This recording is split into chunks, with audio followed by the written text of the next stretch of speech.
Oh, hey, Alice. Good timing. I'm here with Sully from Tape Deck Mountain, and you remember Devon. You walked in at a good time. We were just talking about the ghost of Kiev, and Sully made an excellent point that it doesn't even matter if he exists or not. What's important is the legend, which is exactly like Jesus Christ. It doesn't matter if he exists. Oh, wow. Yeah, This So, guy. so, that's funny. so, yeah, I'm excited to have you gentlemen here with me. I think this is going to be fun because we all have something in common. We can trauma bond together. Yeah, right. Um, we all three of us were. I was raised as a Jehovah's Witness. Were you gentlemen also? Oh, yeah. Like my family is like I was third generation on my dad's side and fourth generation on my mom's side. So we go like way back. Damn. So you broke lineage by stepping out of that. You like broke a Oh, huge. yeah. Yeah. Damn. For sure. Yeah. Yeah. Also third generation. Were you? I don't know about fourth, but yeah, third. I think at least third. I guess I Yeah. would have been third generation too, now I think about it, because my grandparents came into it later in life, but both of my parents were raised in the truth. Raised the truth. Oh, Oh, I still catch myself saying that sometimes, and it hurts. I know. Like, I was raised in a cult. Like I've kind of gotten to a point where I can say that now. But. Yep. Yeah, I mean that's what it is. but yeah, absolutely. Actually, there's a podcast, another one called Trust Me, and it's two women that live out in LA, and both of them were raised in cults. So their whole thing is like, if anybody tells you like, no, just trust me, like ain't red flag, get out of there. But they actually had an episode recently with a rapper named Fifth. Really cool dude, and was raised like full on, like, J-Dub, like, pioneering and all that stuff. And so his story was really interesting, but they played one of his tracks at the end of the podcast. And like, there are lines in there that are total, like little Easter eggs for ex J-Dubs. Cause like you hear them and it's like, nobody else would know that lingo, but he just weaves it into his music. And it's pretty freaking cool. It wasn't like even about that, right? It was just kind of like about, it was pretty positive, living a positive life and like, yeah. What's his name again? I need to go get this. Yeah, what's he called? F-I-F-T-H. Oh, I'm sorry. One more time. F-I-F-T-H. Oh, okay. Fifth. Yeah, I got you. Yeah. Fifth of Jack or something. Gotcha. Cool. All right. Yeah, that sounds awesome. Thank you. Yeah, very cool. So I guess you guys can answer this in whatever order you want, but what for you guys, what was it growing up that or like at what was it in your that happened in your life that made you start seeing the world in maybe a different way from what you were taught? Can you isolate it to a single event, or is it like a series of events that led up to a looking back now, I can't really pinpoint an exact moment. Were you about to say something, Devon? Yeah, sorry, my phone glitched there. Well, for me, there was one very, very clear moment where I think if you're just talking about the cult versus like broke my matrix and I experienced something outside of like the normal, which is a normal you question.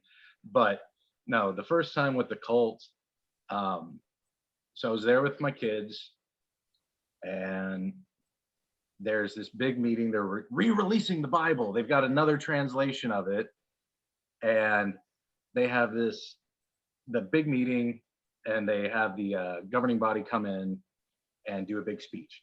Now, it was very shortly thereafter they had another one. They decided that was such a big hit that they were going to get all the governing body again and do a thing. And during this, like most of them gave like hour-long talks or something each. Oh. And oh yeah, dude, it was like a whole day event. Now wait for it. And it gets to the point where he says, and brothers, and you need to be careful about your peril as well. with those tight pants, because you know who wants to see you in the tight pants? Tight pants, Tony. No, he said the gays. Oh, I know. I mean, when he said the gays, I'm just like, Yeah. I heard it and I had to like take back. And I'm like, wait a minute, okay, how long before he starts saying, oh, and the Jews and the blacks and the this, and just like, like how far down this rabbit hole is he gonna go? And I'm looking around the room for anybody else to be taken back or waiting for like the other shoe to drop or something. Yeah. And everybody else is facing forward. Everybody else is just watching the screen, taking it in, and I'm the only one looking around being like, no, what did he just say? That's the no. That's the cult thing. That's the thing you don't do. Yeah, right. Yeah. The reason I said tight pants Tony is that's Anthony Morris was the name of the guy, and so like because of that whole thing, like in ex J-Dub circles, he's called tight pants Tony. Oh, on the meme. Yeah, on a meme. I think for me it was like I had like looking back now, I had doubts like really early on, but I also had like a lot of guilt because I just like, I don't know, I kind of did whatever I wanted when I was like a teenager, but I got baptized at 11, which is ridiculous because like I was nobody baptized at 10, I believe. So young. Yeah. See, for me, Sully, and I don't want to derail your story. I want to come back. No, go for it.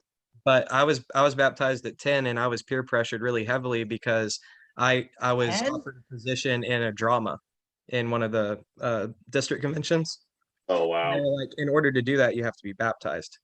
Mm-hmm. So I was peer pressured very heavily, not by my parents though. Actually, my parents, I don't remember them ever trying to peer pressure me to do that. It was actually elders in my congregation that shoved it on me that hard. Wow. But I was in a drama when I was 10. I think I started preparing for it when I was 10, and I ended up being 11 when I finally did it. But yeah, it was yeah, that was interesting. That was like that was a neat experience to be a part of. But yeah, like they really pushed that on me hard. I guess the same thing happened to you. You said you were baptized at 11. That's way too young. Yeah.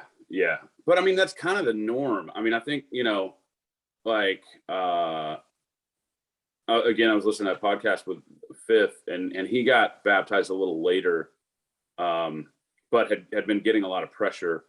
But he kind of was like, yeah, like, early teens, pretty normal, 10, 11, 12, pretty normal. But like he said, like people have gotten baptized even earlier than that. And it's just ridiculous to even think about because like, how can you make a decision like that? I always said like, no one should be able to get baptized until they're like at least 21. But, that makes too much sense. Now I don't think anybody should get baptized at all, period, but whatever. Yeah. Well, shit, the Catholics be baptizing babies. I know. And they act like that's like, oh, it's terrible. Like you need to be old enough to make your own decisions. I'm like, you guys are baptizing kids. Right. And if you're not baptizing them, you're, molesting them. So yeah, that too. That's yep. That has I thought it for me. There's unfortunately way too many stories of that happening. Yeah. Well, and the crazy thing is there's a lot of lawsuits happening and a lot of details are coming out. And apparently, I don't know if you kept up with any of this stuff or not, but apparently sometime like in the 90s or whatever, they sent out a letter to every body of elders and said, hey, if you know of any allegations like about any sort of sexual misconduct with kids, like fill out this form and give us all the details and everything. And all the congregations did that and sent in the info. They built a database out of that they continued to add to. And in one of the lawsuits in the last few years, the judge actually held them in contempt of court because he, said that they had to produce the database. And they were like, oh, we can't do that. Like they made some excuses about like, they couldn't really, couldn't really do anything with the data. They wouldn't be able to pull like any sort of reports or anything from it. And then the other side was like, here's a witness they brought in, not a witness for the prosecution. Right.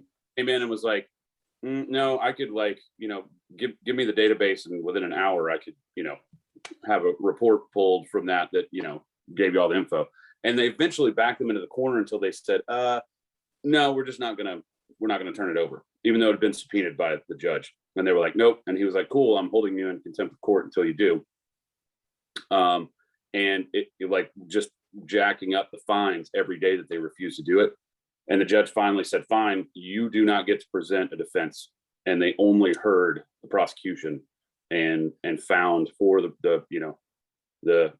or not the prosecution, whoever, whatever the other side is, when it's a civil case. No, not the defendant. Like the J-Dubs were the defendant, but the plaintiff. There you go, because it's Oh, civil. okay, gotcha. Yeah, the plaintiff. They found for the plaintiff, and like all of the donations that all of our families like give to that stuff, went to a victim, and it was a massive dollar amount, like 17, 18 million, something like that. Oh, they had a payoff. Oh yeah. Yeah. Wow, so that's where that donation money went to, was paying off a sexual predator so he could evade justice. No. It was a civil case, and so they were found guilty. Like it was against the organization, and the statute of limitations had lapsed for criminal charges, and those are notoriously difficult to prosecute way after the fact, right? Because you don't have any physical evidence. It's really like, he said, she said kind of thing, and it's very difficult without like another witness or some sort of evidence or something, right? So, but in a civil case, the burden of proof is a little lower. It's not like beyond all reasonable doubt, right? But they were able to show enough, and again, it was the victim's word, right? And again, the judge didn't allow them to mount a defense, and so found for the plaintiff, and so the organization had to pay the victim like several $1 million. Oh, okay, I got you. I thought, okay. Now, criminal case is ongoing, where the congregation knew about it and like moved them around or whatever. But what blows my mind is that like a lot of times they tell these people like they're causing divisions. Like that's a thing that you can get DF for, like causing divisions in the congregation. And so victims that like push the issue and like want something to happen, or want to go to the police or whatever, they're like, well, you're causing divisions in the congregation and bringing reproach on Jehovah's name and all this stuff. And they will actually, there's time and time again, they will protect the predator and disfellowship the victim, and it's like just ridiculous. So Yep. But yeah, they lost their tax exempt status in Australia, and there's the royal court in Australia. So, one of the governing body members like testified at that thing, and you want to talk about like a wild thing to watch. Like that is it. Like double speak and like things that like they don't claim to be the mouthpiece of God, right? And it's like, no, but like in all of your publications, like the governing body is God's representative on earth, right? Well, discreet slave. Yeah, right. Like he backpedaled a bunch on that, and then at one point he said something to the effect of like, the congregation is only responsible for the spiritual well-being of these children, not their physical well-being. Like at that point I was like, get the fuck out. Like you guys are garbage. Wow. Yeah. I mean, yeah, that's enough that's enough to do it for sure. Yeah. But mine goes back way before any of that. It was like you start hearing like the typical like arguments. So I'd moved to California and was living out there. And this was like 2004, I guess. And That's soon. I was gonna say, like, because we did that show together in Burwood in what, 2003? Yeah.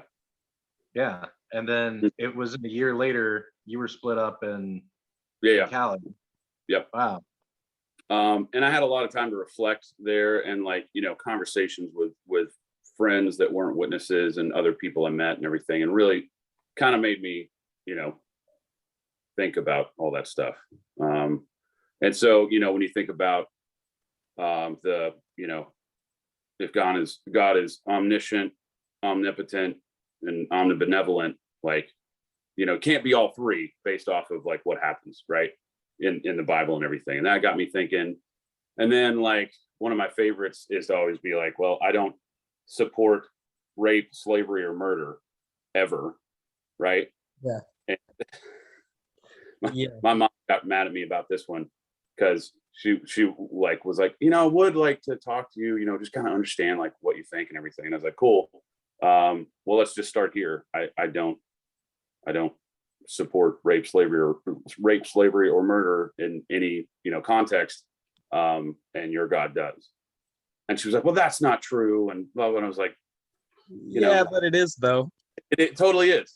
He's like a man baby sky daddy that likes to murder people and take for yourselves women and like all these rules about how you treat your slaves and everything. And like her response was something along the lines of, well, they treated their slaves like family and like they treated them better than anyone else, and I was like, still they weren't free to go, still a slave. Sorry, not okay. Yeah, it's still not worth the price of freedom. Yeah. Right. Like, maybe they also didn't read the slave chapters. I remember a bunch of whippings and things in there too. Yeah.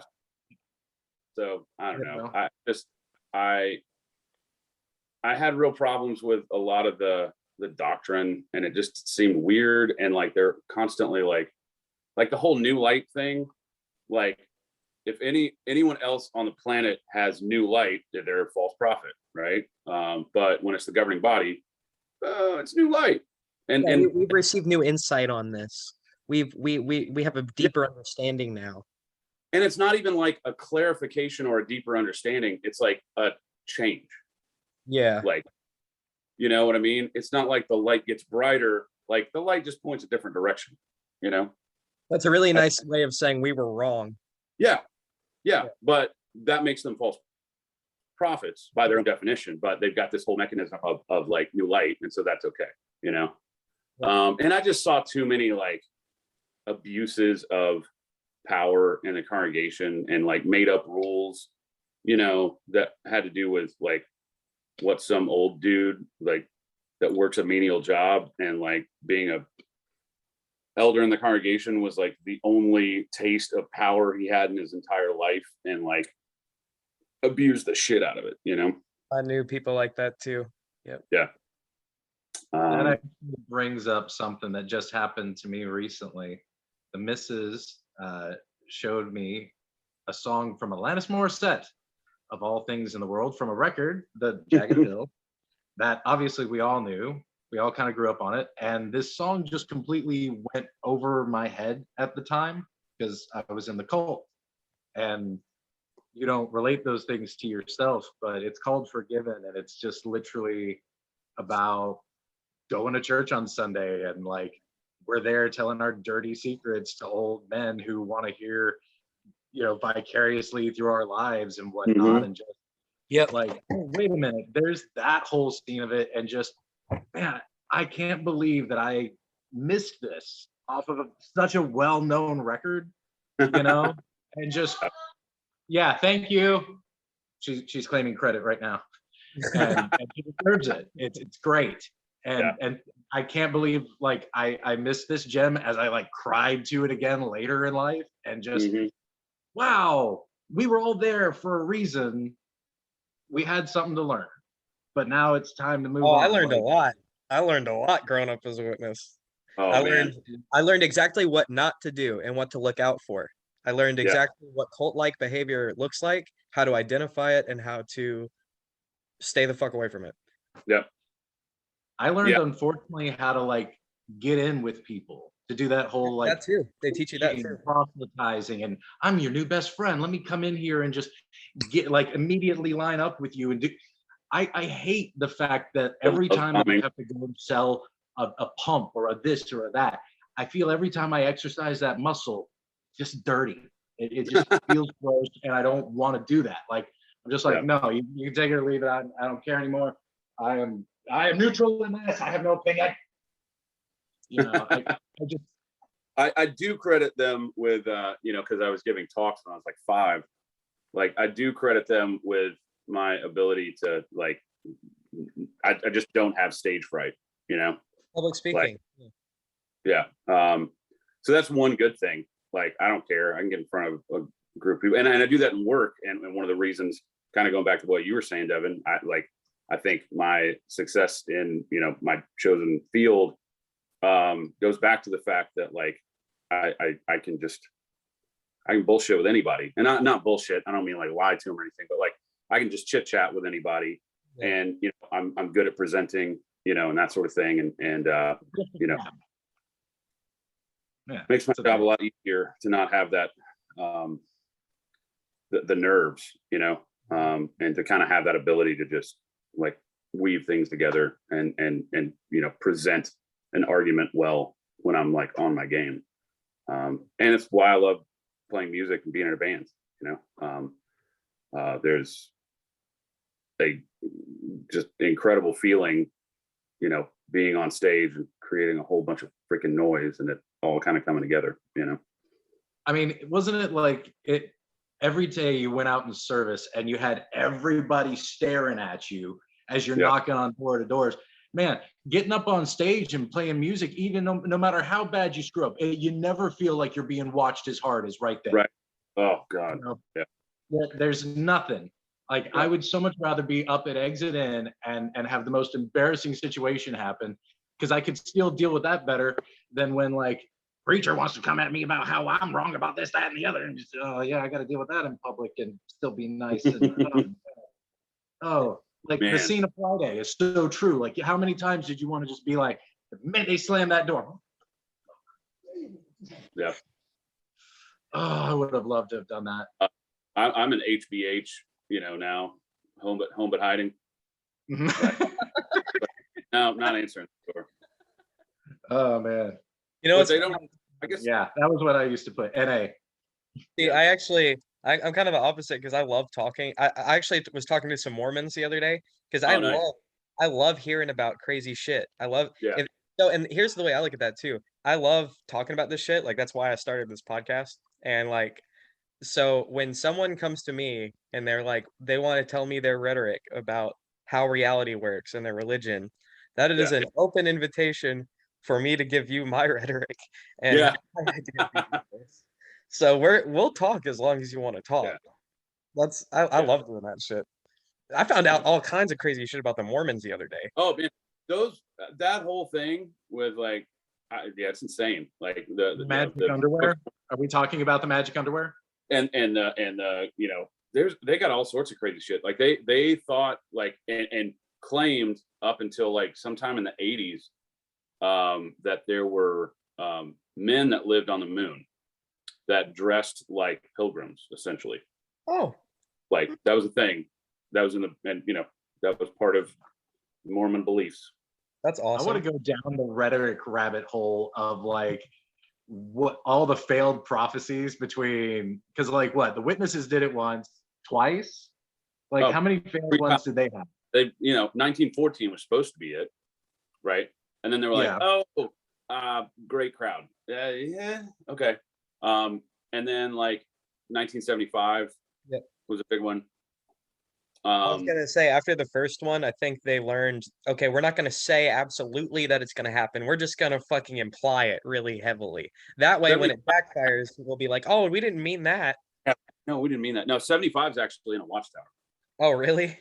Yeah. That one happened because there was a big leaving that happened in that generation, and I wondered why my parents didn't at that point.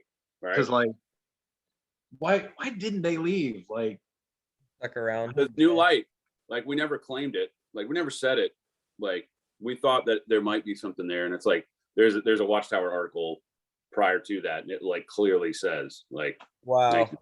that. That's awesome. Yeah. Mhm. And there's like a I mean there was a chart and everything, like I can't, I'll have to find it and send it to you guys, but yeah, there was like a like it wasn't just in print, there was like an illustration there that like pointed in 1975. Nice.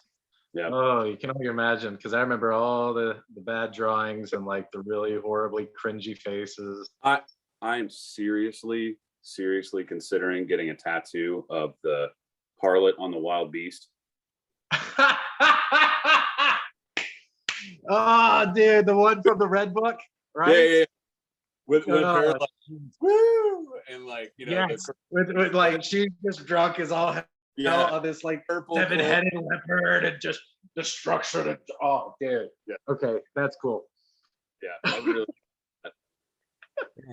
Oh, speaking of exciting things coming up, your band Tape Deck Mountain has a show March 9th at Dark Matter with motherfucking Shiner. yeah. I'm really looking forward to that one. That should be a good time. I love playing at Dark Matter anyway. And it'll be cool to see Shiner in a small venue like that again, you know. Last time I saw him was one of the reunion shows at like Thalia Hall up in Chicago, which was amazing. But you know, I mean, that's like a pretty sizable venue. And like I've you know seen the Life and Times, you know, a bajillion times at this point, played with him several times, and that's always a good time. But this is the first time like I'll actually get to play with Shiner. So I'm like I'm pretty pumped about that one. So yeah, March 9th, it's Wednesday night. It's all ages. My kiddo's gonna be there. So Really? Okay, yeah. cool. Yeah, Alice, if you want tickets to that, you probably want to get them now, because that might go. Yeah, there's a good chance that could. And I think they're like through Eventbrite, but if you go to like Dark Matter's website or Instagram or whatever, they've got a link to where you can buy the tickets.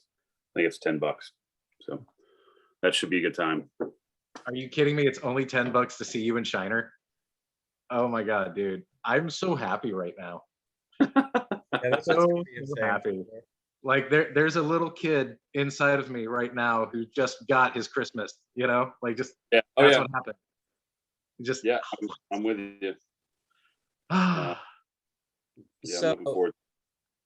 Sully, coming out of all of that, what are Mhm. your thoughts on the nature of reality? I guess what do you think is going on? So I identify as an atheist at this point, and but I say that like I think that's the most humble answer I could give, because even as an atheist, that just means that, like, you know, atheist, I'm anti-theism, and as I would define theism, it's any, you know, any deity that man has created throughout history, right? I, you know, joke around with some of my a little more liberal leaning J-dubs that will still talk to me, and like I'm like, hey, I only believe in one less God than you do, you know, because like we all like believe in billions of them, you know, millions of them, how many, you know, throughout history, however many gods and deities that, you know, mankind has created. So at this point, like I just don't believe in any sky daddy stuff. I'm a big proponent of, you know, science and the scientific method, but I feel like, you know, science is all about, and the scientific method is all about what we can observe, right? And we as humans, our evolutionary trajectory is directly linked to our technology, always has been, right? Like the hand axe, you know, when you know, somebody started using a sharpened rock to, like, you know, break things and chop things and everything, like, was an evolutionary, you know, jump for Homo sapiens. And then from there, as other tools developed, like, you can literally see a change in our physiology and everything, right? less pronounced jaw, right? Because we could cook food and everything, more nutrient dense foods because we were, cooking food and we had the utensils to do that. So you can see that like the jaw became less pronounced, our noggins got bigger, right? And at some point, we became self-aware and everything, and we're doing all this stuff. So all of our, evolutionary, like I said, our trajectory is linked to technology. And so, we have all of these incredible tools to extend our five senses, beyond what we can see, touch, all that stuff. Like we can, microscopes, telescopes, infrared, all sorts of things that extend our five senses. But there's still so much that we don't know and can't define, right? So I think that like I just kind of reserve judgment, and if we don't have a clear scientific understanding of it, and those things develop over time as well, But now we're starting to get into things, beyond, Einstein, and relativity and quantum entanglement and like all these crazy things that like could start to explain some other things as well. So I'm just like, as humbly as I can, I don't know what's out there. Like, I'm not the smartest dude. Like, I try and keep up with like scientific developments, and the continuing evolution of what we understand of, the universe around us. There's still a bunch of big questions out there. And like, there's crazy shit out there that we can't explain, right? That doesn't mean that like, oh, Sky Daddy, right? It means no, we don't have the understanding at this point to observe and define those things, right? Like infrasound, right? I'm fascinated by that. Like, there's a lot of places that once they realize that infrasound is like standing sound waves that are below human hearing, right? Like ultra low frequencies. And they've found that like infrasound causes like a weird reaction in humans. Like it makes us feel like we're being watched and like a sense of dread, right? And a lot of places that are quote unquote haunted, they have found that there's something causing infrasound there, these standing waves that are giving these people these feelings of unease. And that's been militarized, right? They have like infrasound, generators and stuff. Okay. Now, is this the brown note that we're talking about, where they like ran that over the state of Texas and then wondered why the entire state of Texas got sick, or Louisiana or something? They were like trying to communicate over the Gulf and just ended up getting America like to shit themselves. I've still been hunting, for the brown note, with my rig, but haven't found it yet. Now this is something different. Alex, come out the dark matter. He might have it down by then. I might. Yeah. That's my goal, just to make the whole crowd shit themselves. Like drop Q. That would be awful. A room like dark matter, the way it is, completely jammed full of people, and everyone shits themselves simultaneously. That is a nightmare. Right. Well, I will say, if anybody was going to do that, it'd be Paul Malinowski, not me. But I try. Worst to do that would be like spring water, like just the tiniest room, and then like the shittiest bathroom, only one of them. Just nope. It's all over the floor. I'm gonna leave it for the next show. Terrible. So yeah, that's kind of my thing, Alex. I don't know what. But now, what's funny for me, going back to the J-Dub thing though, like I was terrified of that stuff as a kid, right? I mean, I was convinced that demons were real, and somewhere along the way, my parents kind of neglected to tell me, or I never picked up on the fact that like, they, according to them, they can't read your thoughts; they can only see your actions. Like I was afraid to have bad thoughts, that like I was going to invite demons in, demons can't read your mind. Only Kim Jong-un can read your mind. That's right. That's right. Sorry, go ahead.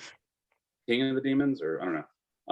And then we had all those urban legends, completely unverifiable stuff of like books screaming when people burned them, and like Smurf dolls walking around and cursing at like troll dolls, all this stuff that was like, what, like that really happened and you guys believe this, was kind of wild for me, but it was terrifying.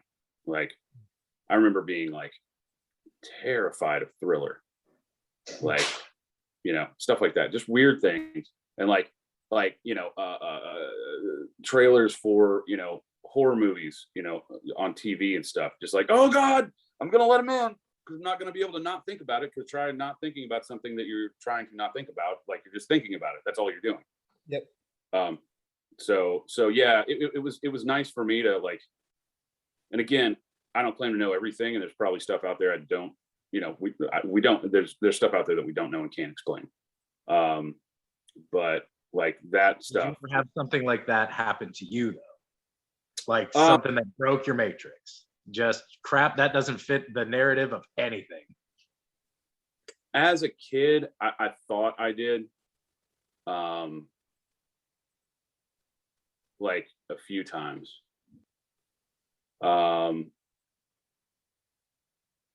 As an adult, okay, well, this is a related thing. I've recently been doing some ketamine therapy. And I don't just mean like just doing ketamine, but like working with a psychiatrist and a doctor and everything. Mm-hmm. So basically each session, like I've got, you know, a dose of ketamine. I take that, and like I'm supposed to do, like I do journaling before, and kind of, you know, set kind of my mind on things and what I want to focus on. You know, I've got a, you know, playlist of, you know, crazy, you know, space music, right? Can I please get a copy of that? I mean, it's like literally developed like to you know, do brainwave stuff and everything. It's like I can send it to you, but it's just like boring, weird space sounds for like over an hour. It's fun. I like it, but you know, I put an eye thing on, like I'm in a nice comfortable thing with the lights off, and like listening to this and just kind of like let my mind, you know, go where it goes. And it is, you know, a controlled trip, right? And most people, you know, with these kind of experiences, like see sort of a guide, right? Like an alien presence or some sort of presence that's non-human. And I saw like a lot of different beings, and it was sort of like they were all just kind of like introducing themselves to me. So like laying on my bed, propped up a little bit. And so everything was kind of coming down, you know, from above, really, not in like a menacing way, but just like standing over, you know, somebody that's asleep, like, hey, how you doing? And so it was like this weird rotation of faces, and there were, you know, they were all like humanoid-ish kind of, but like not necessarily. And there was like an amalgam of things that seemed otherworldly, but also like patterns from like Egyptian looking something or another, you know, like different things and different beings, you know, male, female, non-binary, you know, some more alien, some more human. And just a lot of those that were sort of like, I felt like checking in and just saying hi. And just saw a lot of different things. I mean, I don't know. So yeah, that broke the matrix for me. And most people that have those experiences, and why things like ayahuasca and all this stuff are so, you know, deeply ingrained in a lot of, you know, non Abrahamic faiths, is because it gives you a sense of connectedness, you know, with all things. Like, hey, we're all in this together. We're all connected. I am we are I. Like, it's all the same thing. You know, the universe is just, you know, one entity. Exactly, you know, dude. looking at itself in a mirror through all space and time. You know what I mean? That is so, dude. I had a DMT trip where I was told exactly that. Where I was shown it, that basically we're all the same entity, and we're profoundly alone. Mm-hmm. So we created all of this so we could pretend we're not alone. And remembering that was not a comfortable thing for me. How did that make you feel? It actually, I felt pretty good with that. I think I've always kind of just thought like, hey, you know, part of the problem that we see with, you know, humans are really good at advertising, you know, and so we're really good at developing something to make other humans want it, right? Like, hey, you want this lifestyle, or you want this thing, or like you want this other stuff, and it's all in the name of, you know, capitalism and making money, which is ridiculous, because it also makes us incredibly isolated and like not as community oriented as we should be, you know, like the things that make us happiest in life. I mean, I feel like just kind of across the board for everybody, unless you're a psychopath, you know, or a narcissist, is just like that feeling of community, however you define that, right? Like for me, it's always been music, and live shows, and being around people that, you know, do that sort of thing, right? But, you know, artists, you know, and all that, but like you get together with friends and have a drink and fire up the grill, you know, it gives you kind of that sense of belonging, that a lot of us are missing, and a lot of us, it's hard to find now, right? Like we're all isolated, and we all, you know, and life is designed to keep us that way, right? Keep us exhausted, keep us working, you know, keep us distracted. Like our free time is at a premium, and like because of that, like we're willing to, you know, spend money for instant gratification, you know, to enjoy things like as rapidly as we can, because we don't have a lot of time to do it, you know. And everything's designed like a freaking casino, you know. Social media is like just designed to keep us scrolling, and algorithms, and like if you don't look at it for a while, like, you know, here's an alert, hey, you haven't checked this in a minute, and it's like it's nothing, you know, it's not a message, it's not a comment or something like that, it's like, hey, you might know this person, but it's all designed on that, you know, advertising and like casino theory and everything to keep you engaged, and keep your time, you know, keep your attention. And so for me, those experiences with, you know, I haven't had a chance to do DMT yet. That is on my list of things to do. But with the ketamine therapy I've been doing is that interconnectedness of all things, and like that's what we need to kind of strive for, and that can be tough for a lot of people, you know. It's weird, it's so weird, but yeah, I felt pretty good about it, but I'm also like 70% extrovert, 30% introvert. Like my recharge time is to be alone, right? But most of the time I need, like, I don't do well with like just being alone all the time. I test 50-50 on those things for introvert. Yeah. I'm what's called an ambivert. Amber. Yeah. Oh, like ambivalence sort of Yeah. thing, or I guess so. I'm not sure what the etymology is exactly, but or yeah. amber is the color of your energy. I don't know. I don't understand. Yeah, I always test like 50 to 55% on introvert, extrovert. I'm always in the middle. Basically, I'm good hanging out with people, and I'm good being alone. Yeah. Yeah. We all have that, right? I mean, again, you know. Yeah, we all, yeah, that's just humans, right? Yeah. Yeah.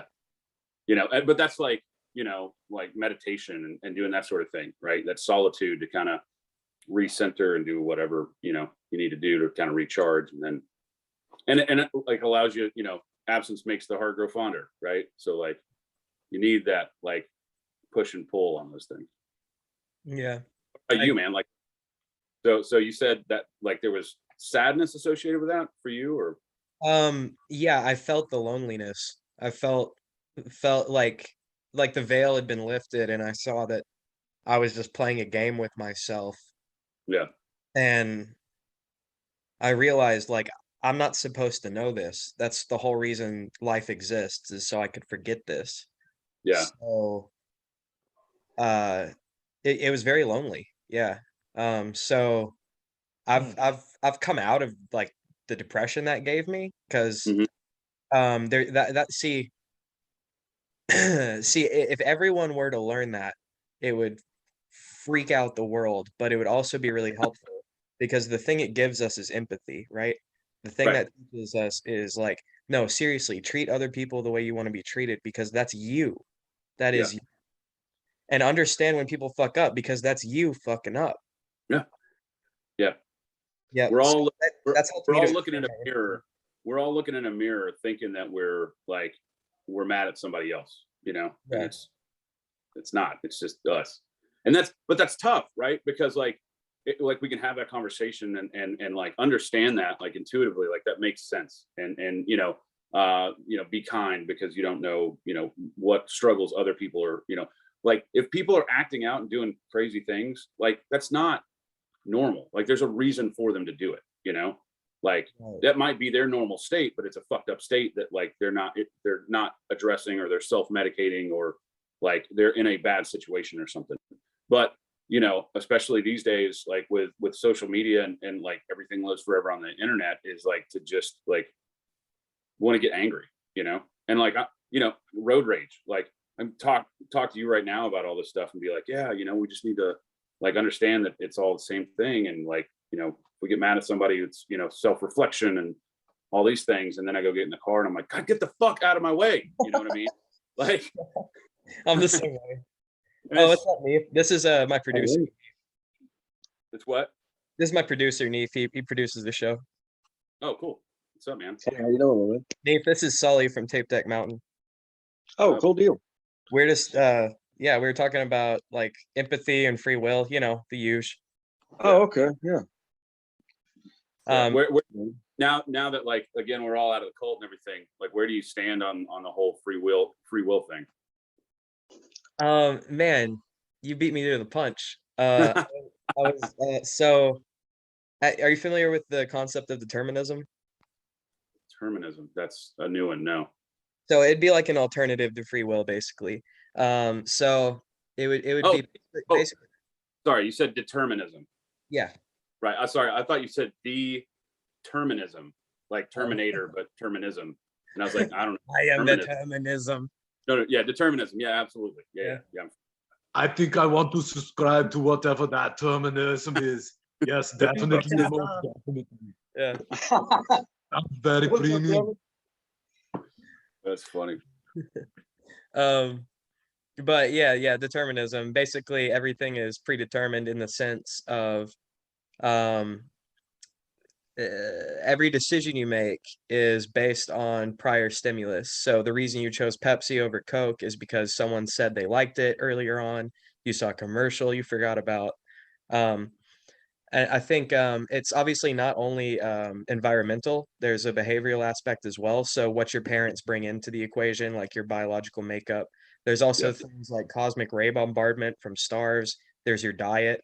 There's all kinds of things that play in on that, but I'm not so sure we're in control. I think that might be more. It's like, well, it's we have the illusion of control, right? Because like we couldn't operate if we didn't.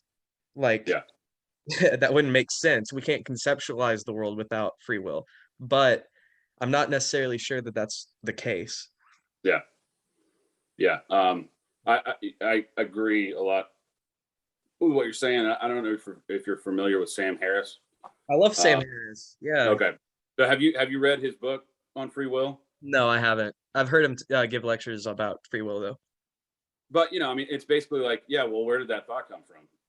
But where did that thought come from? Like we have this layer of what we call consciousness that sits on top of our unconscious mind, and we don't know where any of that comes from.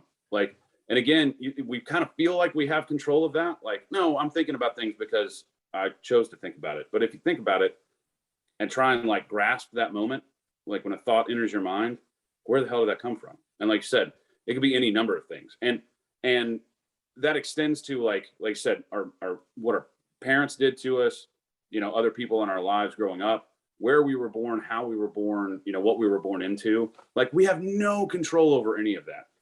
And this whole concept of like, free will and especially as it relates to like capitalism and everything, just like is infuriating, because it's like, and racial inequality or social inequality or anything like that. It's like, the people that are have the most power and money, are quick to point out like that, they're self-made, right? They did it themselves, and everyone else could do it if they just, pulled themselves up. But like, there's no, they didn't get help, and everyone else is just a lazy idiot, for not doing it, right? And it's like, no, that's not how the world works, and that's not what's going on. And like, we don't have control over 99% of the shit out there. Like, so I don't know. I still, I'm still kind of defining that for myself and like trying to articulate it. But I kind of default to, you know, guys like Sam Harris and, you know, like, yeah, I think he's onto something. Like this idea of free will is kind of a joke.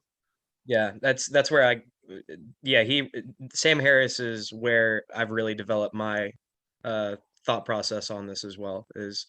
The stuff he says makes a lot of sense. I always looked at it like it's almost a blend, because it's, you know, if you're familiar with playing poker, pretty much any type, you know, it's not a game that's entirely based on luck, Right. you know, because the winning of a poker hand isn't about you having the best hand, it's about you winning the hand.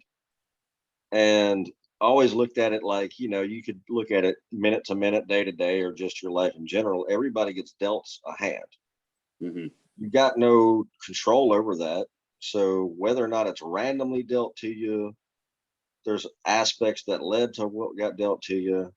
There's all kind of variables, but none of that really matters because you don't have the control over the hand you got dealt. Yeah. You know, you only have the control over how you play that hand. Mm-hmm. And the whole determinism thing, it makes sense on the level of, you know, this hand that you got dealt, but then the free will kind of makes some sense because you're playing a hand against other hands that are just as randomly or not randomly, but just as uncontrolled. So everybody's trying to figure this out. So there is kind of a certain randomized free will in there, you know? Right. Mm. No, I think there's definitely some influence on it because we kind of, for whatever reason, like we get into, you know, patterns of thought and you know, action, right? Why is it that I've devoted so much time to like playing music, right? Or listening to music or understanding music or, you know, studying theory and studying playing. Like, why do I enjoy cooking when other people don't, right? Why do I enjoy the foods and drinks that I enjoy when, you know, other people don't, right? It's like, I don't know, like, I can say that I have chosen to develop those skills, or I choose, you know, Coke over Pepsi because anybody that drinks Pepsi is a psychopath. That stuff's disgusting. But like, you know, what is the underlying thing that you know prompted that? Like, what is it?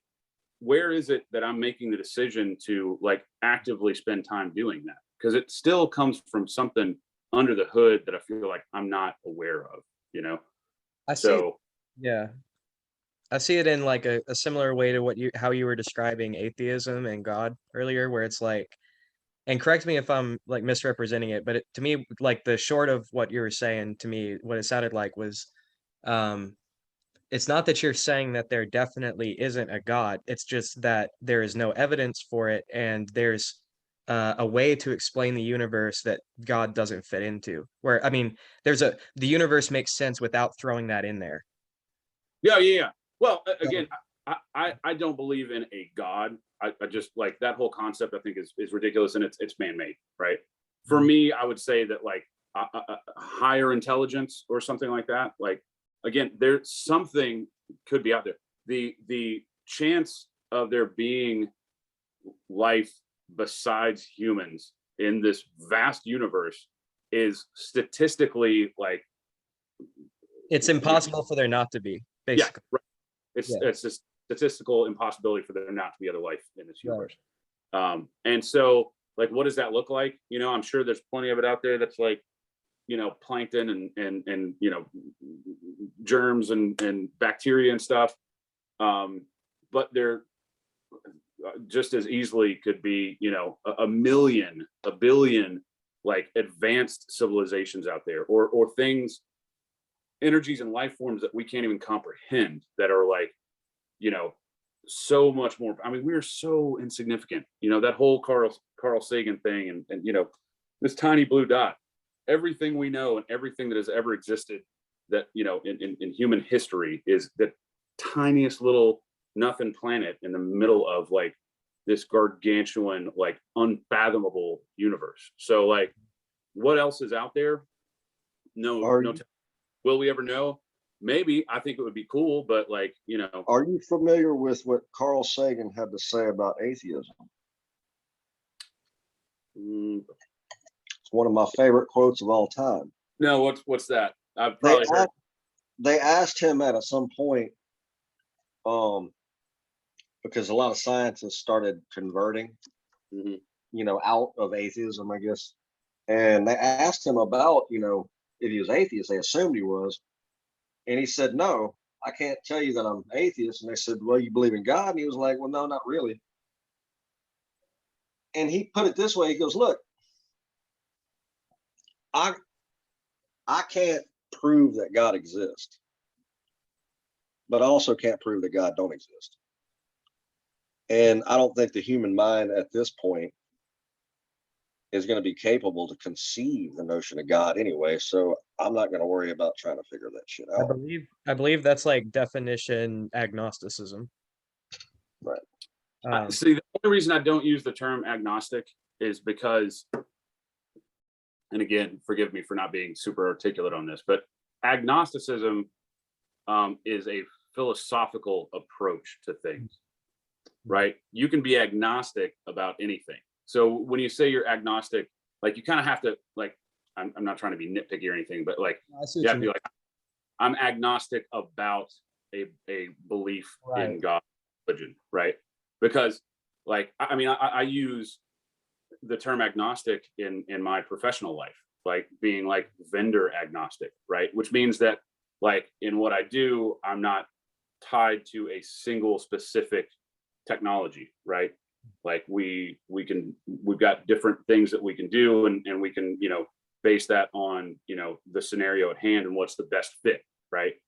So I think, you know, we all kind of tend to be agnostic in that we, you know, we approach things with caution. We're questioning things. We don't make, you know, declarative statements, you know, where they don't deserve to be made, right? Like if you look at the history of the Gnostics and everything, and where that all came from, again, I think it's a philosophical answer. I got you.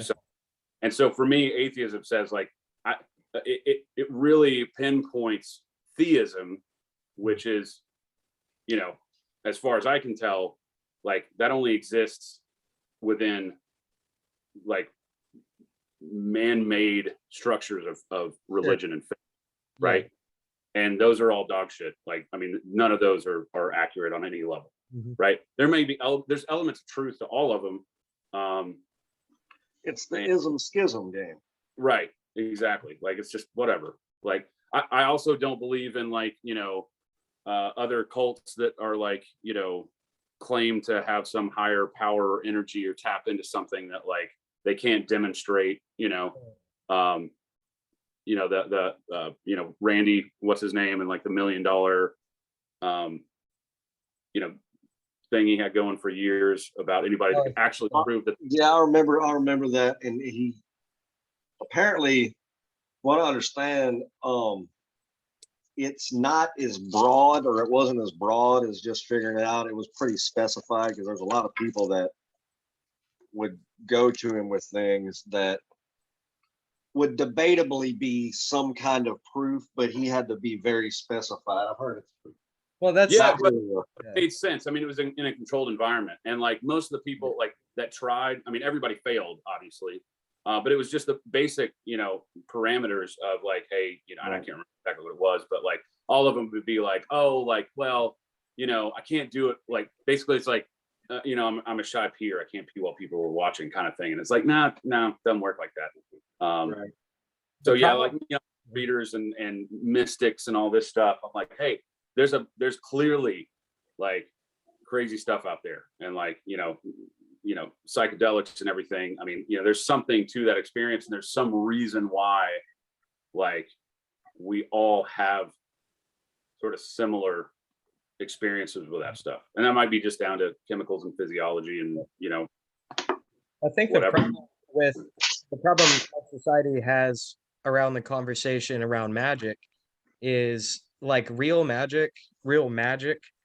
That there's a reason that sleight of hand artists are called magicians, like what real magic looks like is psycho power manipulation and psychology. It's manipulating the mind.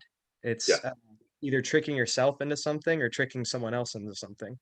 Yeah. And the thing is, when we talk about magic, we use it almost exclusively in the realm of fantasy sometimes, where it's Mhm. like shooting fire out of your hands or flying around.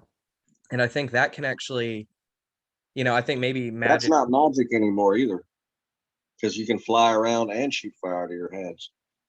yeah, you know what I mean, though. That's just science. Yeah. But That's just Skyrim.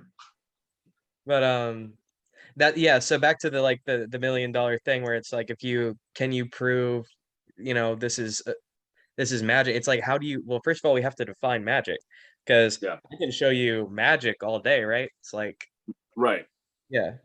And our minds are incredibly powerful, right? And there's so much that we don't understand about them.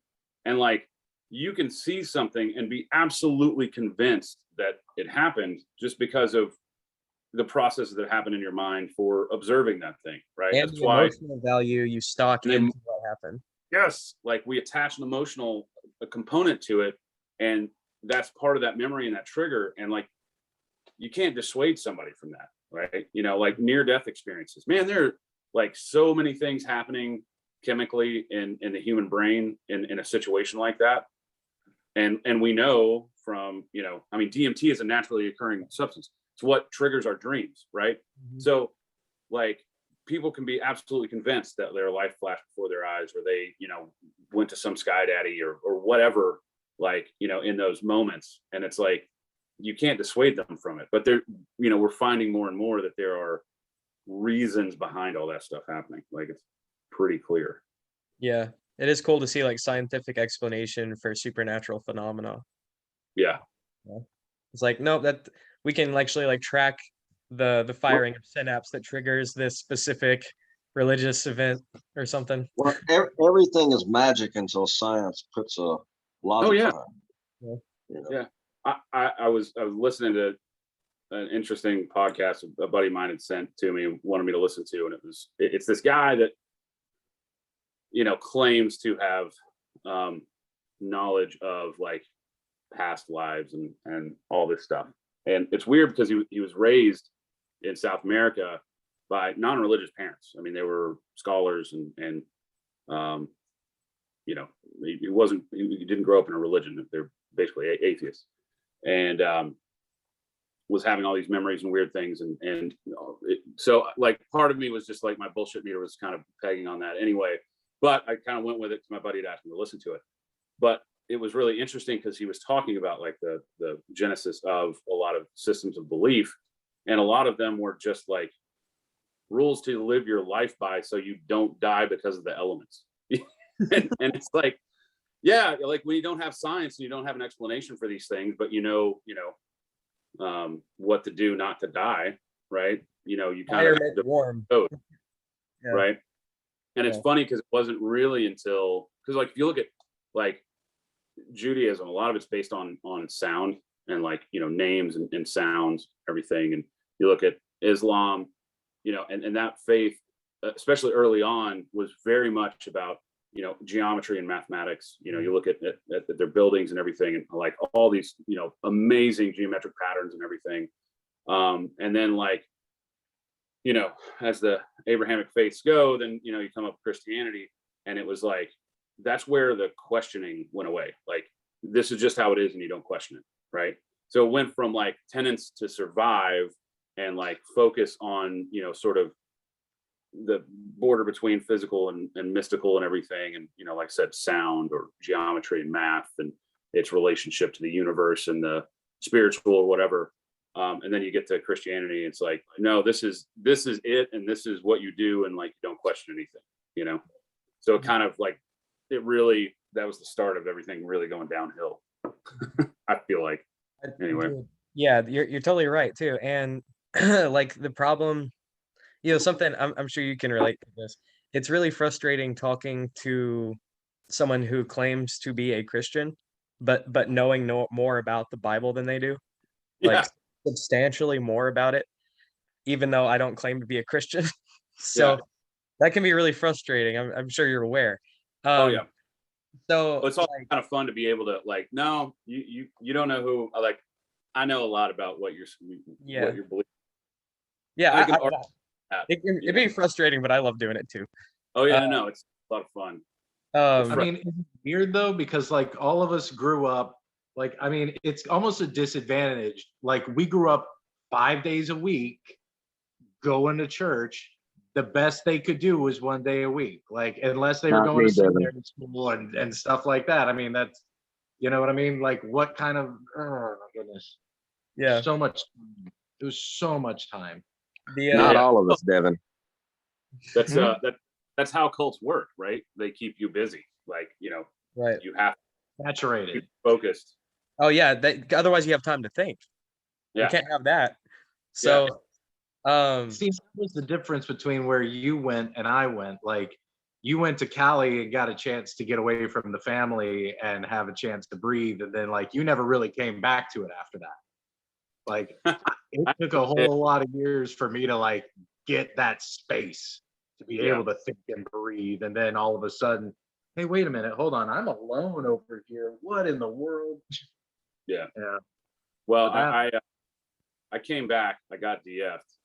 I got reinstated and then immediately faded. I couldn't go back. Nice. It was all just to keep the peace in the family, though, right?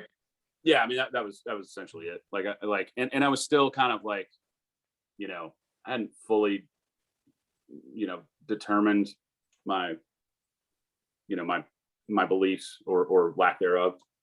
And it was just like I just wanted to make it easier on, you know, I mean, like my grandmother, you know, like come on, you know, she's a lifer. She's been in it for life. I'm never going to change her mind, right? I don't even want to go, you know, down that rabbit hole with her. We've got an unspoken truce, you know, and we just have a good time and we love each other, and you know, we talk about other things, you know, instead of that, and that's fine. And I just like I didn't want to, you know, how many years do I have left with my grandmother, right? Mm-hmm. Yeah, for sure. So I didn't want her to be put in that position, because you know that's uncomfortable for her, and it's like I can't do it. I'm not going to explain it to her in a way that doesn't, you know, whatever. So so I came back, DF, reinstated, faded like immediately. I don't even know if I went to another meeting after I got reinstated. So that's something, you know, when I was growing up, I would see these issues maybe at like 14, 15, and I'm like, that doesn't make sense. This doesn't make sense. And right. I would be like, okay, well, I know these people I know I'm not smarter than all these people. I know that cannot be the case. So why am I picking up on things that they're missing? And you hit the nail on the head, and it took me years after I left to figure this out. But the reason is because they were in it longer. Like you said, when you're in it for so long, that's your entire social group, that's your entire life structure. And then, you know, someone tries to pull that out from under you, like, no, it's not going to happen. Like, so I was very fortunate to get out. I moved out when I was 18, and I was very fortunate in that regard. It's funny. I have friends that will remain nameless that are still J-dubs, and I'm like, we kind of had that conversation, and they're just like, what else am I going to do? Yeah. Like kind of like they kind of, you know, they kind of know, right? You know, like they're not, again, I'm not smarter than any of these people, you know, but that's one of the things about cults is like smart people are not immune to them. Like intelligent people actually have like are more susceptible to that stuff, you know. I think it has a lot to do with the difference in street smart and book smart. People that are what you call book smart are more susceptible because you can lead them in with their level of intelligence. Like, oh, only intelligent people can really get what we're talking about. So you're right here with us. Street smart people are like, no, you trying to pull something. Right. Always. We're paranoid. Yeah. I think like in my case, I'm like a fucking very special case when it comes to this, but like my sister is still a regular pioneer, and my parents are very devout. But I have a great relationship with my parents, which is completely unheard of. And I do too. I mean, like there's still that thing, right? There's still a bit of a wall, but I talk to him regularly. We have a better relationship now than we've had in a long time. And we just kind of don't talk about that stuff, you know. I got you. Like my mom will get a little froggy every once in a while when I like bring it up in conversation. I'm just like, please don't, let's not. It's like, yeah, it's like, Mom, you should know better by now. Don't make me bring up the fact that I don't like rape and slavery at you. Right. Don't make me throw that one Yeah. at you again, Mom. Come on, Uh, Mom. Yeah, before my parents passed, I had the little talk with them, and I kind of actually did the opposite of what you're doing, where like I'm like I can't let them go, thinking that I just believed and followed in, and like, you know, if they end up being right, they get resurrected. They're there. I'm not. I want them to at least know why. And you know what I mean? But see, it's fine because, like, you know, Jehovah Williams going to make all those memories go away, and they'll be happy regardless. So it doesn't matter. Were you ever called that out in the, like when you were out in service? No, I heard a story of someone saying it, and it just always stuck with me because I thought it was hilarious. That was me. That I was that person. I was literally called a Jehovah Williams with them watchouts and them wake ups. Wow. And oh my gosh, I had the hardest time containing myself and keeping a straight face. You wanted them Jehovah Williams with the watchouts and the wake ups. And That's fantastic. yeah, I'm like, no, please tell me again. I have to keep this forever as a memory. And then I proceeded to watch this lady chop off the head of a snapping turtle from the pond that she had in her front yard. By far, yeah, I know, right? No, I'll give you a stranger one. Okay, I got into a Twitter battle on a, well, it's not a Twitter battle. It's a ink battle in a porta-john in Gallatin. In 20 years of my life, Sully, I've never written a message on a porta-john. And I got out to this job and I wrote a thrice lyric of all the things, right? It was a freshie, they had just painted it. And this thrice lyric, hold on, wait for it. You're Devon. You think they're selling you truth, but the truth is they're selling you out. All right. So a week goes by, I end up at the same job. I come back, I got to use the John. And somebody literally had scribbled down underneath my little line that was still there. And they're like, the truth is in the Bible. Jesus is coming. You should read about it. Oh, God. Hell yeah. I'm like, of all the things in the, I ain't even talking. What? Bro, Those are ain't even the about you. those are the porta potty messages I'm trying to see. Those are the ones that get me excited. Like, hell yeah, someone took the time to write that, bro. Holy shit. Living in that person's head rent free right there. Yeah. Felt like I couldn't have a real. Why? You know. They're out there. Sully, do you have any I mean, no one knows the answer obviously, but do you have any inclinations about what happens to us after we die? Worm food. Okay. Yeah. Like, look, you know, the laws of thermodynamics, right? I mean, like, energy can't be created or destroyed. It can only, change form. We're all made of, star stuff, right? I read somewhere sometime Carbon mostly. Is what? Carbon mostly. Carbon mostly. Yeah. We're carbon based with some water. Yeah, and yeah, that's pretty much it. Not a whole lot else. But I mean, I haven't seen anything that leads me to believe that like anything happens other than we die and we go back to being nothing. We were nothing before. We're here for a while. We're nothing again. And like, it's still kind of terrifying, but like the more I think about it and everything, once I'm gone, I'm not going to be worried about it anymore. Like as soon as that moment passes, it's just as if, before I existed. I wasn't worried then either. So, it's going to happen. I want to enjoy my life. I like ethical hedonism is sort of like my creed at this point. Like do more good than bad and enjoy the shit out of it. Right. Like, that sounds a lot like Tundra Law. What ethical hedonism? Ethical hedonism. I think Tundra. that might be the tundra religion. Yeah. Religion on the tundra is ethical hedonism. I think Neif's just trying to start his own cult here. Tundra, You know what? an inside joke on the show. Tundra, is it?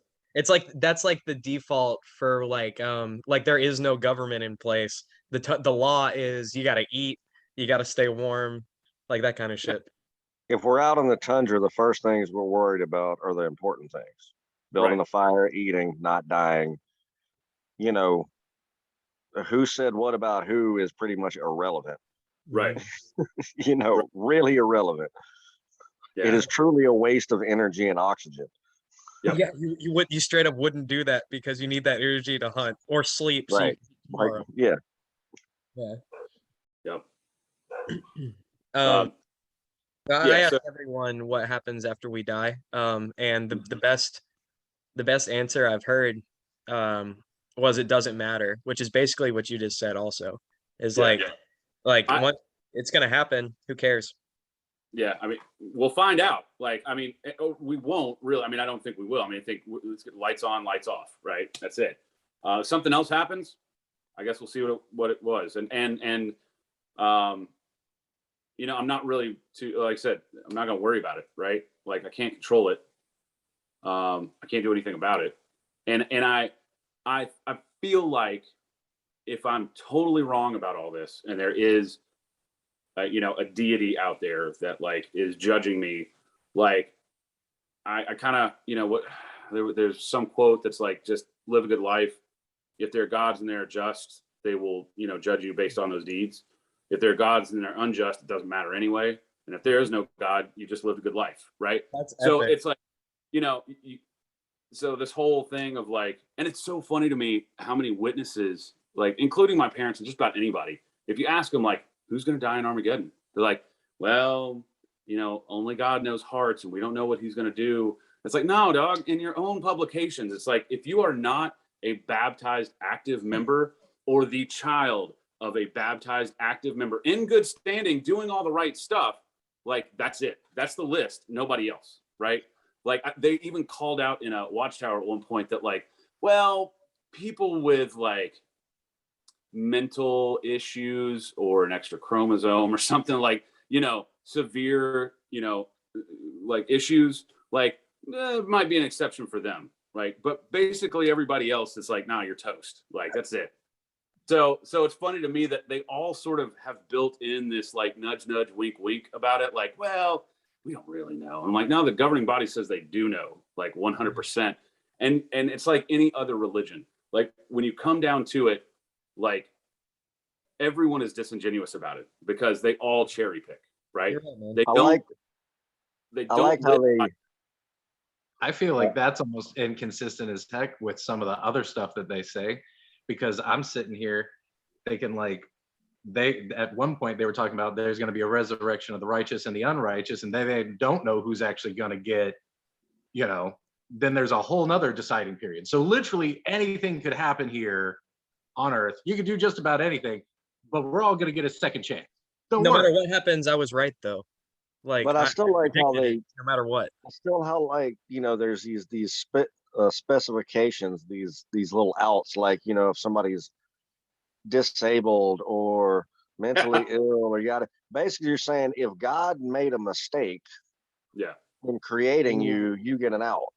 Right. Your perfect God didn't create you perfectly, so you kind of get an out. Yeah, Now we're looking at levels. Well, maybe I'm not a sinner, I'm just imperfect. Right. You know, God made me how I am, so that pretty much defaults everybody back to being Again, back. like where do you draw that line? And it's like, Right. you know, it is a slippery slope argument of like eventually everybody could get a pass or nobody does.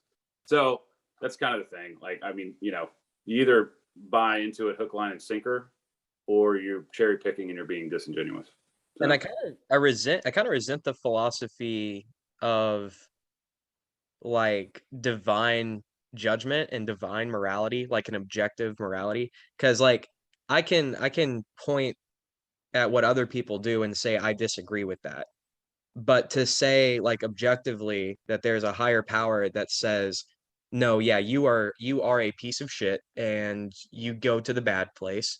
You're a good person, you go to the good place. Like that is an unrealistic view of the world because everyone who fucks up is a product of their environment. Everyone Yeah. who does shitty stuff had shitty stuff happen to them, or they've got some mental issues going on. Everyone is a victim. Yeah. So, like, obviously, in the context of people, we have to establish like morality and like, no, we definitely don't like murder. We don't like theft, you know? But Yeah. like objectively to judge to look down and judge people, I resent that concept because Yeah. who the fuck are you? Right. Like like you put, a good person in, a bad circumstance, bad situation, like they're more liable to do bad things. Or like all the studies they've done on, push this button and like, we keep telling you to push this button even though it's hurting somebody else. You know what I mean? And like everybody like goes further than they think they would, because they're being told to do this or whatever. So it's like it's yeah, we're all there's always a balance to me of like your circumstances and personal responsibility, right? Like I know plenty of people that like have overcome really terrible things, and I know other people who have had terrible things happen to them and like they have used that to perpetuate bad behavior and use it as a crutch, and like they are fully self-aware and they're still raging narcissists that hurt other people. You know what I mean? So it's like, you have to balance any of that with a little bit of personal responsibility, but that is entirely dependent on like, their unique circumstances, so it's kind of hard to tell. So really for me, that's just kind of like my thing is like, I need to take personal responsibility for my actions, despite, all the reasons I have to be batshit crazy. Right. Well, I mean, like, yeah, like shit happened, but also we're having this conversation. So it's like you and I are both aware of our flaws and aware of areas to work on, which tells me and you that we should work on those areas because we have the capability to. Yeah. So I think, yeah, it comes down to personal responsibility. Everyone is responsible to do that. That is your Mhm. obligation. Like, build yourself. Yeah. Like, And not sort of an just for you, but for have society. we have that obligation to each other because Yeah, our actions affect everyone around us, right. you know. And again, we got to be forgiving. We've got to temper all those things with, like shit happens, right? Be it, That's the big one. People experience can't or do that today. People cannot, well, first of all, people can't do what we're doing right now, like have real conversation. Like if you I don't think, Sully, if you and I disagreed on anything, like we could probably still have a civil discourse about it. It wouldn't. I theory that like even the most dogmatic of people um with life philosophies and belief systems completely counterintuitive to mine. I still think like given the right circumstances, I could sit down and have a drink with them and have a discussion with them, um, and come to like have a civil discourse. I think 99.9% of the people out there I could sit down and have a conversation with, even if I completely disagree with them. You know, Uh, I don't think I necessarily disagree with you. I think maybe more accurate to what I meant was I don't think a lot of people are willing to do that. Not exactly. a lot of people are willing to make that step. Well, it goes back to that whole, what have we built for ourselves? But these huge echo chambers and social media, and again, this whole thing going on right now is class warfare. I mean, it's the haves and the have-nots, 100%, and their biggest weapon is turning, the common, the plebeian class, against itself, right? Like, it's red versus blue. It's very much a, tribalistic thing. And they're the reason everything is terrible. No, you're the reason everything is terrible. Meanwhile, the people in like control of the whole thing are like just cha-ching, cha-ching, cha-ching, like they got all the money, they got all the power, and we're just scrambling around fighting amongst ourselves, squabbling over bullshit. I'm still surprised that they still have some of us talking about like well, this side needs to win to get this side out. No, this side has to win because this side's doing this, and totally unaware that it's one side with Yeah. two. Oh yeah. Oh yeah. It's like, yeah. how many times do we have to do this dance, guys? Like, George Carlin said in a bit in the 80s, Mm-hmm. it's not two parties, it's one big party, and we Yeah. ain't invited. we ain't invited. Yeah. Yeah. Exactly. Yeah. You know, I tell people, they ask me about left wing and right wing, I tell them I don't eat fowl.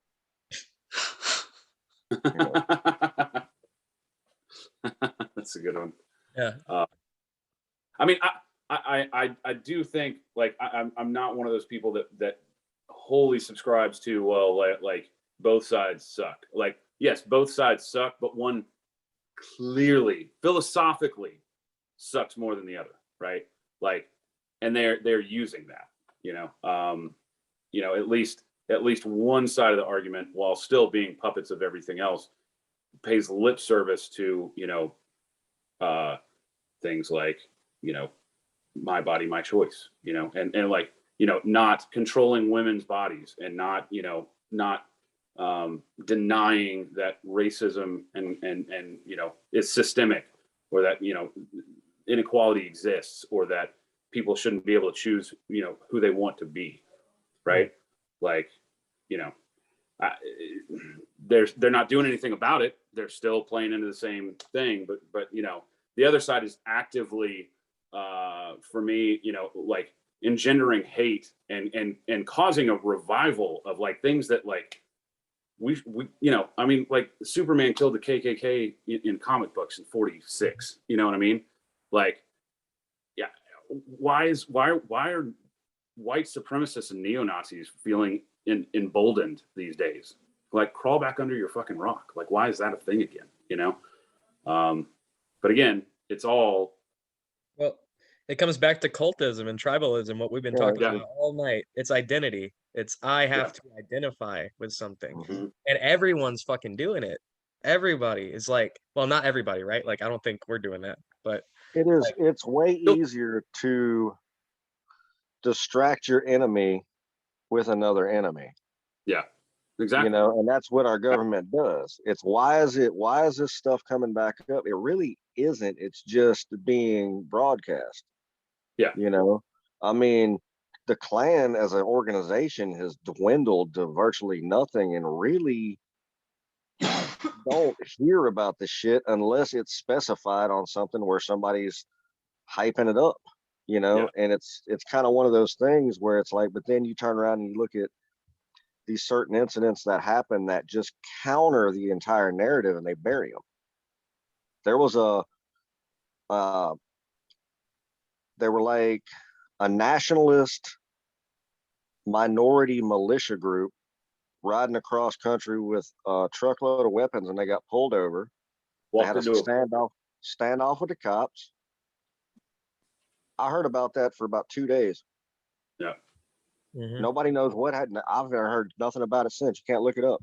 But it went so against the narrative of guys with guns that aren't, that are about, that aren't neckbeard white guys. yeah, they're not neckbeard white guys that are talking about, white supremacy. Everything about these dudes is the exact opposite of what they're doing as far as what we're trying to say it is, and it's just all, it's like the isms that are systemic seem to be brought on more by the systems that claim that,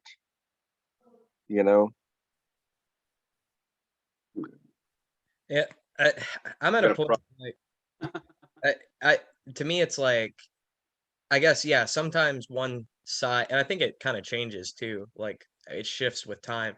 But yeah, like one side can be better than the other side. But like ultimately, like I know we were just talking about identity politics, not playing that game. But when someone asks me and I have to put myself in a box, I identify as a classical libertarian. I think that the governments have not given a fuck about us in a long time, none of them. And so what we ought to be doing is reducing their power over us, like reducing their authority in pretty much every regard. And like I've talked to many people with many different viewpoints on this, and I think these are the kind of discussions that's important to have without getting upset at each other, because we're all trying to work on an outcome that helps us out, that we benefit from. But that's where I'm at, is like I don't really have hope for any system to do us right without fucking us over. So really I want to minimize the damage and give them as least amount of authority as possible. Right.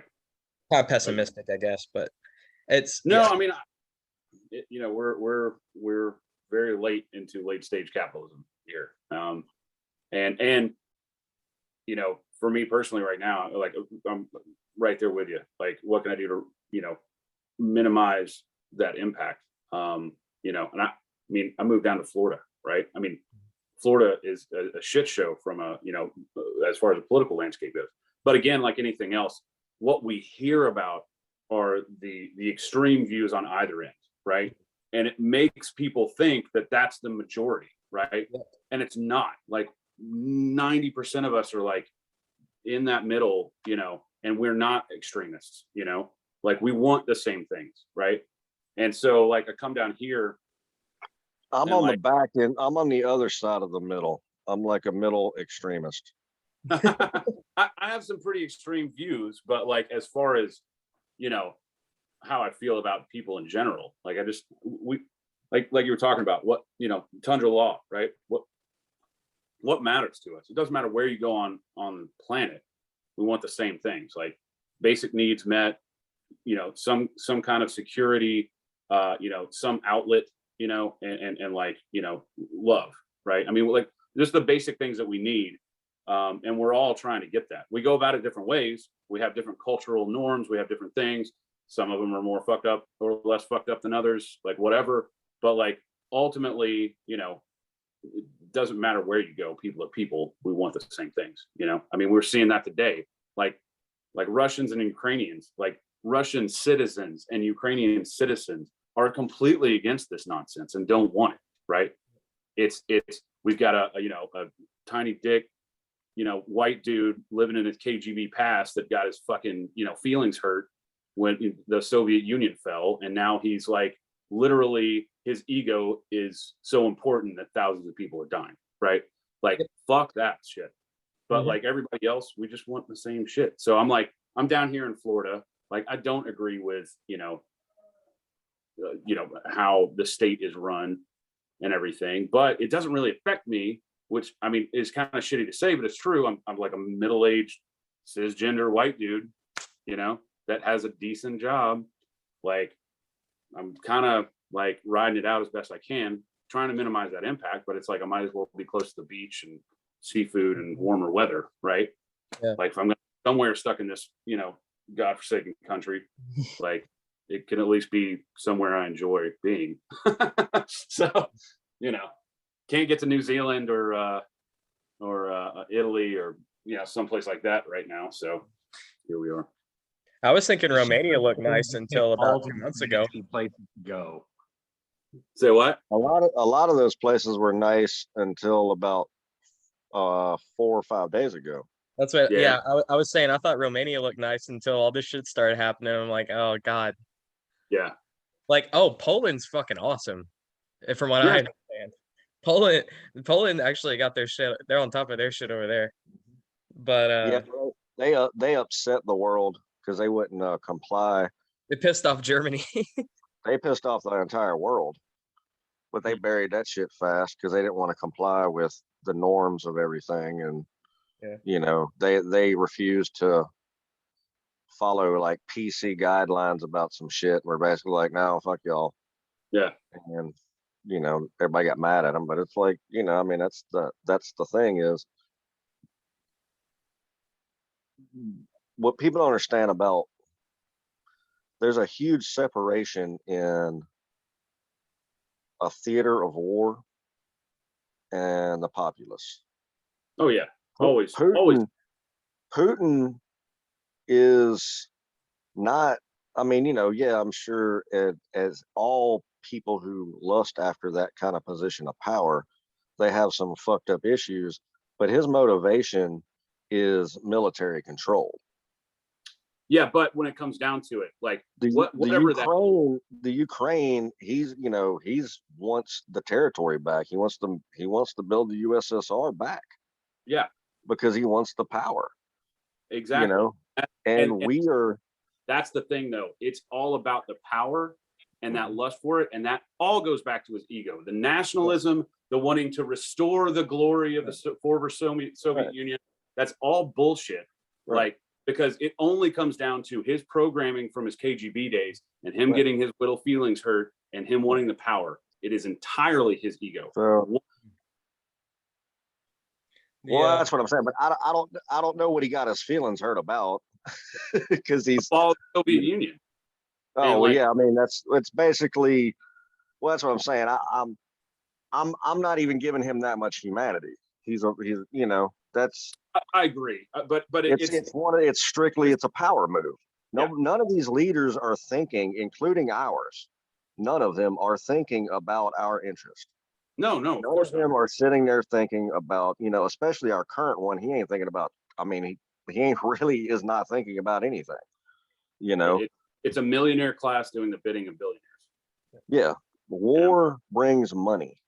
Oh yeah, they have cranked the war machine back up, and it turns the screws on the working class and makes things tougher for us, so we're not as likely to have the time, energy, or inclination to do anything. It's a really interesting situation to see what's happening, because America is bound to assist the Ukraine. Mm-hmm. Because Ukraine was where Moscow dumped tons of nuclear warheads, and they gave them up to be guaranteed to be protected by both us and Russia. Yeah. Look where that got them. Right. So that's got them, you know, kind of like, what the hell? But yeah, Putin's like, well, I mean, we're not responding yet. NATO doesn't cover them. Nope. We're not responding yet. And that's the thing is, it's kind of crazy that what people are witnessing right now, because, I mean, Ukraine's putting up a hell of a fight, and, you know, I really fucking hope the best for them, but you're talking about Russia, you know? Yeah, I don't think it's as, I think they project a lot more, because like what we're seeing in Ukraine right now is untrained, you know, 19-year-old kids with, you know, aged equipment that is running out of gas. And like, you know, I mean, I feel like he thought that he was going to roll in there and they were just going to capitulate and like, we give up. All right. That was the idea. In his speech, he said that he was telling the Russian people that, you know, the Ukrainian people are our people. We don't want to kill them. That's why there was such a, if you want to call it, such a soft attack in the beginning. They just went strictly for military bases. But then anytime you got military shit going on, you got gung-ho guys running around with equipment. So civilians are going to get fucking shot, and shit's going to happen. Yep. And then, especially when they're underprepared. Well, also what they didn't expect was, especially because of most countries around the world do not allow, I mean, we're one of the only gun-free countries on the planet. You know, that's one of the main reasons nobody will invade us, because everybody's got guns here. You can't have a gun in England. You cannot have a gun in Australia. I mean, all over this world, it is illegal to own. Jamaica, you cannot have a firearm. You know, in Russia, you have to apply and you can get them, but it's crazy licensing, even crazier than anything here. So what they're watching over there is the actual, you know, the president is on the street handing out weaponry to the citizens, requiring that men of a certain age stay there. Yep. You know, which is kind of a messed up, weird thing in a sense, but it's forced nationalism. But you see a lot of people that are standing up with nationalism, and they're like, I don't have to be forced. I'm gonna fight. Yeah. That's part of what's holding Russia back, as long as it is, and that's Yeah. what, as a strategy, Putin doesn't. No warlord, nobody who's trying to take a place wants to kill everybody there. Right. You know, that's not, that's not the whole point. So it's really kind of throwing a monkey Unless you're wrench an in the Israelite, plan. and unless you're Israelite and you're invading the land of Canaan, then you kill Well, the Kill men right. and children. Well, that's you kill the the sheep, idea. you burn the That's crops. and that's what worries me, is that what people don't understand is Russian nationalist soldiers are not religious zealots. They're trained nationalist soldiers. They don't want, technically, for the most part, are not conditioned to shoot at Ukrainians, because they're conditioned to look at them like somewhat the same. Yeah. They have no problem. They have absolutely no problem shooting at Americans. Oh yeah. I mean well, and sending American soldiers over there is not the same as sending them into the desert to fight religious zealots that have been supplied by, who knows, somebody, a bunch of weaponry. War in the Middle East is very different from war in Russia. Yeah, this is the Russian military we're fighting. We will have to fight. And if China gets involved, we really, really will have a problem. I honestly, China's going to stay silent as long as they can launder money and make a profit.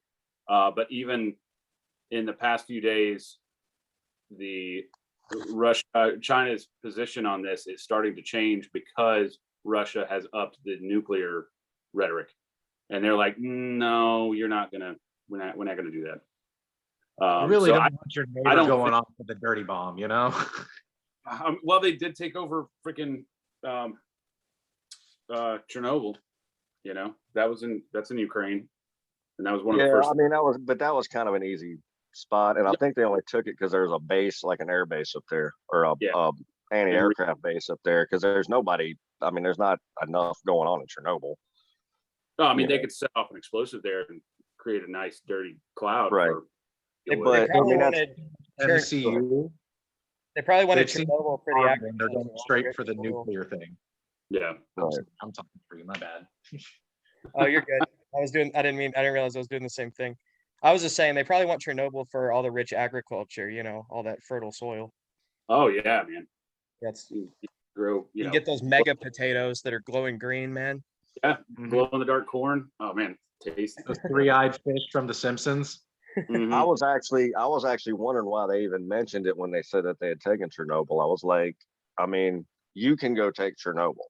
Yeah. I mean, it's not really a taking of. It's fine now. It's next 2 hours I'm alive. Yeah, I think he saw too much of the MCU, and he's like, "Oh, let us go to super nuclear place and build super soldier. Right. This is how we do it, red gamma radiation. I've seen hope. That's what it is. You go to Chernobyl. You go to Chernobyl, and there's just one drunk Russian with an M4 guarding the place. That's it. He's like, he's starting to glow. Yeah. It's a super. Actually got that one guy on the crew they're trying to get rid of, and they're just being like, "You watch plays for us." Yeah. He's fine. I saved money. That's the battalion that nobody wants to get sent in. Oh, you get transferred to that battalion. Yeah. No, thank you. No. It is our research and development super soldier project. Yeah. Just walk in building here. It's fine. Just walk in building. Hang out there. You'll be okay. Yeah. No, it's normal. Vomiting will happen. It is no problem. When it goes to the blood stage, maybe give us a call. Jeez.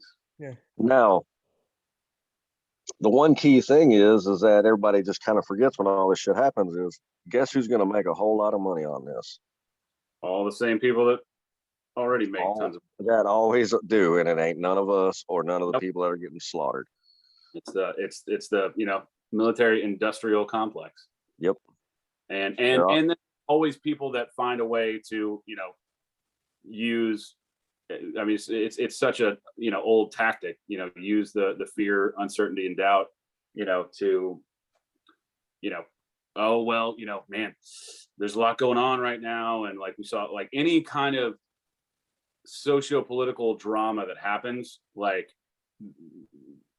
industry and corporations use it as an excuse to take advantage of workers, right? 0708 housing prices. Oh man, the jobs are hard to come by, and we're not making as much money. So if you want to keep your job, here's less benefits and less pay, and you should be really thankful you got a job, and like pandemic, ooh, you should be really lucky you got a job. Look at unemployment soaring. Meanwhile, you look at the stock market, and it's record profits, and CEOs making even more money again. It's like anything to screw us over, right? I mean, look at inflation right now. Yeah, I mean, inflation just took the biggest jump I've ever seen it do in my entire life. Yeah, it's crazy jump. Yep, we're all making less money today than we were yesterday. Yeah. Just because of that. So it's like anything they can do to take advantage of and us. That's right after the whole minimum wage thing. Move minimum wage up. Oh, okay, sure. Well, we just cranked the shit out of inflation and printed a bunch more money. Yeah. That's what I'm saying. That's why I don't trust any of the stuff when it comes to any conflicts occurring, because anytime they fire up the war machine, they're all in bed together. Yeah. And only the people with the raw end of the stick, are not gonna benefit from it. And whoever, I'm sure the only political people that don't have a foot, I mean the only political people that don't have some kind of foot in this on their positive profiting side is the Ukrainians. Right. Probably. I guarantee you, anybody within there, anybody on a contract, anybody in bed with the shit, including ourselves here, is all in bed with that shit, because they're all going to make money off of it. Yep. Because we all, we boast the most powerful military on the planet. Well, we could have stopped so many things so quickly, and we didn't do it in any of the desert wars. Like a lot of things that have been happening recently, I think this has been in development for a while. I think everyone knew that Putin was going to invade Ukraine for a long time. He's been doing it. Ukraine just had a war, like 8 years ago? Well, 2014, right? And the U.S. played, a big part in that coup, and they've been relatively democratic since then, and been doing okay. But yeah, a few years ago, Putin started, arming, separatists in the southeast of Ukraine, and that's been in turmoil for a while. Don't really hear about it too much, but then he just decided, let's just go ahead and invade. I obviously don't condone what Putin is doing in Ukraine, but I don't buy we have a moral obligation to step in here, because there are war. It's not a moral obligation. There are war-torn countries all over the world that have dictators coming in and invading them. Like, if we're using the moral argument on Ukraine, why are we not in tribes in Africa where they're getting invaded? It has to do. So I mean, it all comes down. They never had nuclear weapons in those tribes, and they didn't give them up for the contract for us to do. That's literally why we're fucking with them. Because I even asked, I was like, why are we even dealing with this? I hate to say that, but why is this our issue? And that's exactly why. See, I don't made a contract with them to give away their nuclear weapons. I don't know enough about this shit to know if America should be involved or not. But I am when the USSR of our administration telling us the reason we need to be involved is because we have a moral obligation that we're fighting for freedom. Because that's bullshit. They don't give a fuck about any of that. No, it's 100% because when the USSR fell, all the warheads, not all, but pretty much the Ukraine became like the third largest nuclear power overnight. And then everybody went, whoa, including us and Russia. It's like, this is Vietnam all over again. Like, fuck you telling us that we have to do this to defend Vietnam. the Viet Cong are taking over. We have to, Well, as that's what I'm Americans, we saying. have to step in and be the hero. Fuck you. That is bullshit. That is a bullshit Well, narrative then. It's a bullshit narrative now. well, it's the perfect play because both the U.S. and Russia guaranteed to give Ukraine support if they dismantled and turned over their nuclear weapons. Yeah, but And they did. those And guarantees. now Russia's attacking them. So if we don't step in, we're kind of looking like Russia because we guaranteed them. Because if they still had nuclear weapons, nobody would be invading them. Yeah. And they gave them up, and that was our contract. I think, I believe Clinton did that, didn't he? Wasn't it Clinton that did that? Remember when that was, but again, I wouldn't trust Russia or US with any kind of promise. Right. That's what I'm saying. And that's kind of what we're doing now, because if you watch them asking, what's her name? They're literally asking, what are we doing? And she's kind of just saying, well, we've rallied the world. And, everybody's kind of going, and that's really a crazy thing, because that's more than just a standard division in this country of people that think we should be involved and shouldn't be involved. You got a lot of crazy nuance going on in there, Hey, Neif, according to Google, it was George Bush Sr. Ukraine handed over their nukes in 91. Oh, okay. Anyway. That was one of them. Yeah. Yeah. Oh God. Yeah. Especially when we trusting Senior. Yeah. Right. Any of the Bushes. Fuck. Jesus. Yeah. It's there's a lot of shit going on in the world, and there's a lot of reason to justly be afraid, but that's also part of this war machine, is keeping everyone afraid. So it's good to be hanging out with you guys and just having a good time, even though the world is falling apart. I think it's always apart, right? That's one thing I learned from cult life too, was like, it's always falling apart. And it's like, there's so many things that like I've gotten better over time, like, oh God, the world's just increasingly getting more violent and everything. It's like, no, violent crimes have steadily fallen for a long time, like the life, the expectancy and quality of life for a lot of people around the world has continued to go up. We've just gotten to a point where, like, I think because of like pandemic and poor lifestyle choices and that sort of thing, like this next generation of people, like in the US anyway, the life expectancy dropped just a little bit. But overall, like, if I, go outside and, fall and break my ankle, I'm not like going to die because of it. You know what I mean? Like we've got a fighting chance to survive, and we've got, the resources and everything to do better. So it's like, yeah, there's always something out there that's going to, like cause problems. And I mean, I think it's all like, we all agree, like this is all bullshit. And like, no political leader's ego, and I don't just mean Putin, I mean any of them, is not worth more than one civilian life. Like none of this should happen. Like we should have evolved beyond this tribalistic, murderous bullshit. Yep. We just haven't. But the sky's not always falling. There's still things to like enjoy about life. Like, something to be grateful for. It's an insane time to be alive, for good or for worse. Like, yeah, we're at such a pivotal time in history right now. It's insane. Yeah. Technology and everything that's going on right now. It's crazy to watch. I'm along for the ride. Ethical hedonism. Woo-hoo. Ethical hedonism here. Well, gentlemen, this has been a blast. We've been going for over 2 hours, so I guess we should start wrapping it up. Yeah. Good Lord. But yeah, Sully, thank you again so much for being here, man. Yeah. Alice, Tape Deck Mountain playing with Shiner at Dark Matter, March 9th. Don't be late. There. Really important date. It'll be a good time. I'll see you folks. See you then. You guys have a great night. See you, Alice. Peace.